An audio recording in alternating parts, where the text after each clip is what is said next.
ఎగిరిపోయినాయి. మరోవైపున ఇవన్నీ ఒకవైపున ఉంటే మరోవైపున 6 నెలలు కూడా తిరక్క మునిపే బాధుడే బాధుడు. కరెంటు బిల్లులు ముట్టుకుంటే చాలు షాక్ కొట్టే పరిస్థితిలోకి ఈరోజు తయారైనాయి.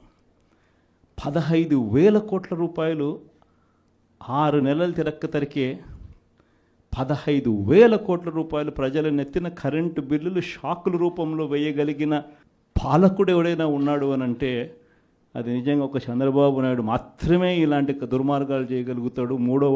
మూడో వ్యక్తి ఎవడు చేయలేని పరిస్థితి. ఆ లెవెల్లో బాధుడే బాధుడు.